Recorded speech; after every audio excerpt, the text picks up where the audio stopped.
Bien, bonjour à toutes et à tous. Au nom de toute l'équipe d'Énergisme, on est ravis de vous accueillir pour cette matinée. Alors, la couleur est affichée, en tout cas l'ambition de cette matinée, l'Internet de l'énergie, et le sous-titre est important, le bâtir ensemble.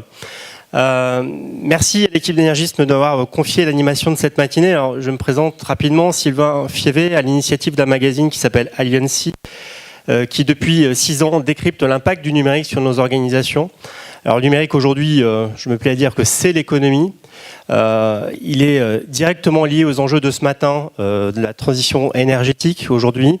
Et cette notion qu'on va aborder en ce moment de l'Internet de l'énergie, qui est un concept qui n'est pas nouveau.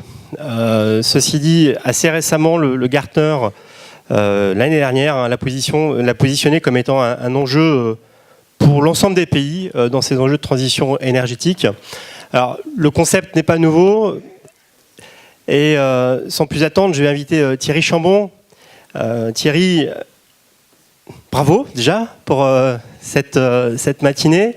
Cette salle comble fait presque aussi anniversaire. On a fait un événement il y a 1 an, un peu moins, chez votre partenaire Microsoft, qui était... La salle était aussi remplie. Anniversaire, pour vous, c'est des choses qui sont courantes en ce moment. Enfin, on s'est rencontrés il y a 3 ans, vous étiez moins d'une dizaine. Vous avez fêté le 100e collaborateur en moins de 3 ans qui vous rejoint. Thierry, je te laisse te présenter. Je te laisse prendre un micro. Bonjour à tous, merci d'être venus aussi nombreux. Merci aux intervenants. Donc effectivement, chez Énergisme, les choses vont assez vite, mais dans l'énergie, les choses vont vite et on essaye de suivre ce que fait l'énergie. Et donc aujourd'hui, cette matinée est consacrée à l'Internet de l'énergie, c'est-à-dire la future évolution de l'énergie qui avait été prédit, mais qui maintenant les choses sont techniquement possibles. Et on va voir non seulement ce qu'est l'Internet de l'énergie, quels sont les prérequis, et ce que nous devons faire tous ensemble, comment nous devons tous nous engager pour accélérer maintenant cet Internet de l'énergie dans le cadre de la transition énergétique qui doit maintenant devenir une réalité. Est-ce qu'on peut essayer de le définir un peu, cet Internet de l'énergie, et d'expliquer pourquoi il est nécessaire en fait ? Alors, la notion d'Internet de l'énergie, c'est la notion suivante.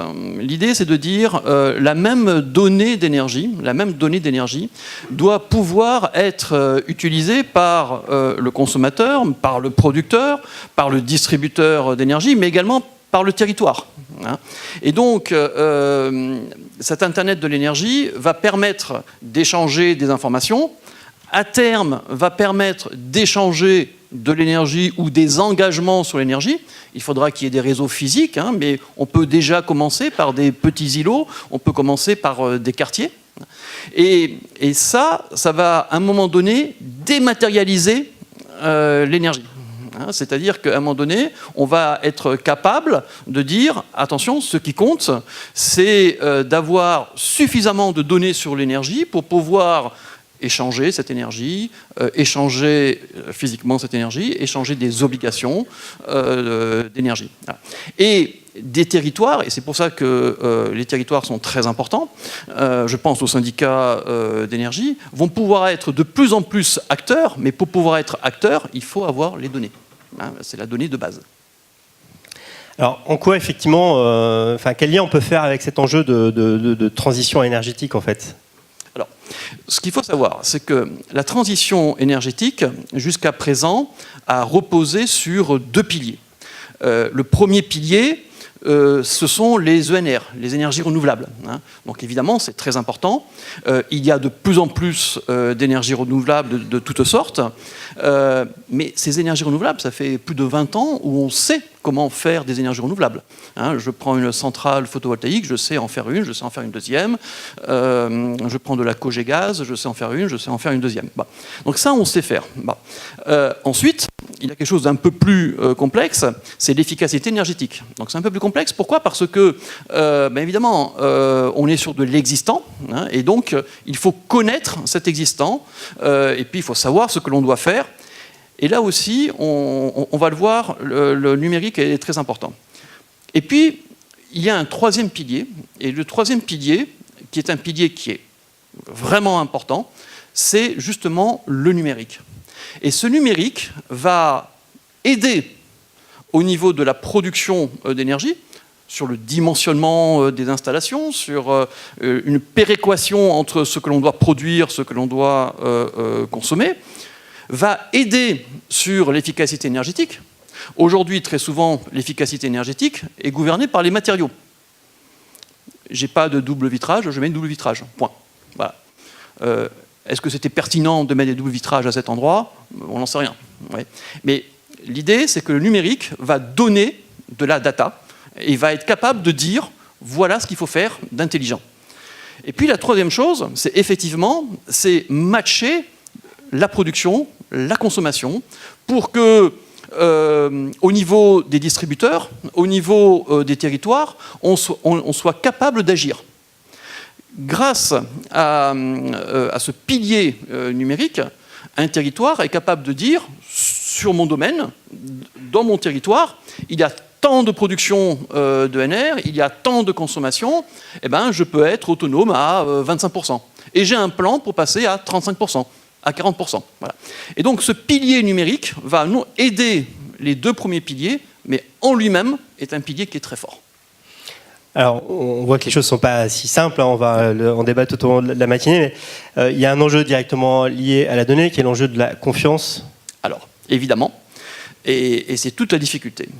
La donnée appartient à son propriétaire. Et donc, effectivement, cette confiance doit être là, elle doit rester, elle doit être même renforcée. Il n'empêche qu'à un moment donné, cette donnée doit être utilisée par d'autres. Et donc, c'est cet équilibre qu'il faut toujours trouver. Donc, on va le voir tout à l'heure, quelles sont l'importance de la protection de la donnée. Et donc, comment on peut faire pour que cette donnée soit toujours protégée, mais en même temps, dans quel cas elle peut être agrégée, anonymisée et être utilisée par des tiers. À ce niveau-là, il y a un concept qui est très important, qui est là depuis quelques années, qui est la notion de jumeau numérique. Le jumeau numérique, Digital Twin, hein, c'est véritablement, je virtualise la donnée. La donnée ne vient plus de cet élément de production, hein, mais je suis capable de faire travailler cette donnée en elle-même et dire c'est un élément de production à tel endroit. Et cet élément de production à tel endroit, je vais l'utiliser pour l'ensemble des opérateurs ENR, je vais l'utiliser pour le territoire, je vais l'utiliser pour le distributeur.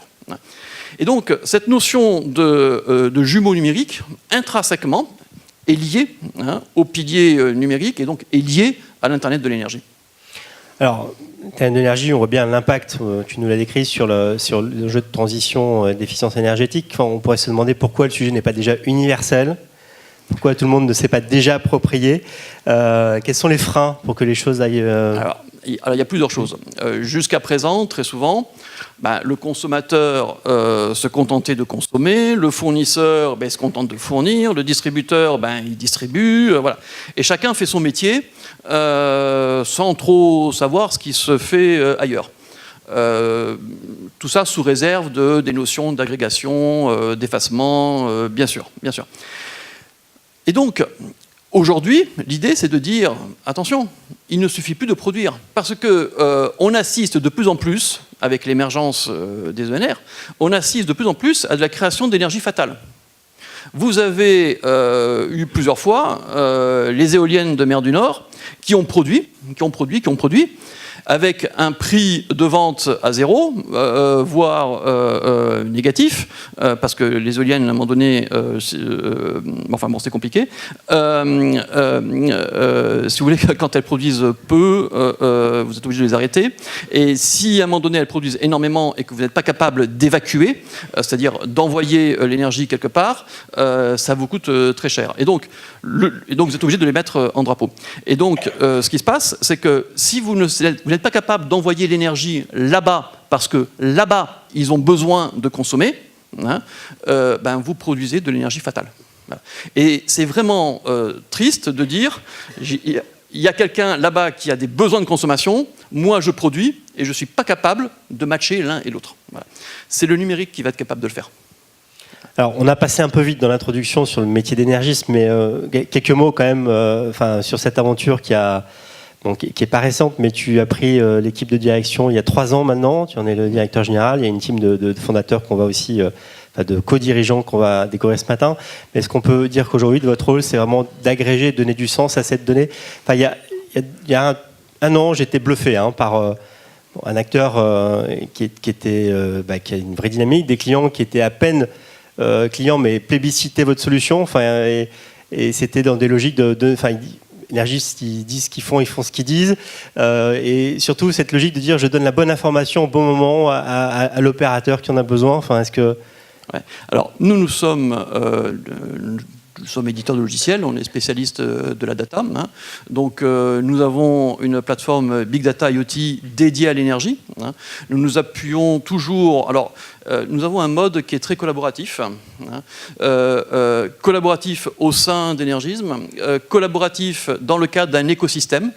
On a fédéré autour de nous des bureaux d'études qui travaillent avec nous, qui vendent Certains sont là ce matin. Certains sont là, qui vendent notre solution en marque blanche. Des fabricants d'IoT qui embarquent directement notre solution. Mais nous nous appuyons énormément, et nous en sommes très fiers, avec Microsoft. On utilise l'ensemble des services sur Azure.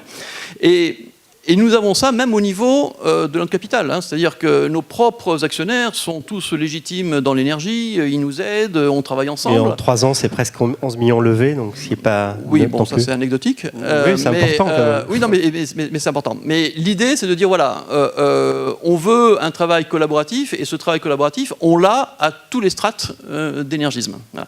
Mais également avec nos principaux partenaires, clients, pour lesquels on fait énormément de travail, on co-développe très souvent avec eux.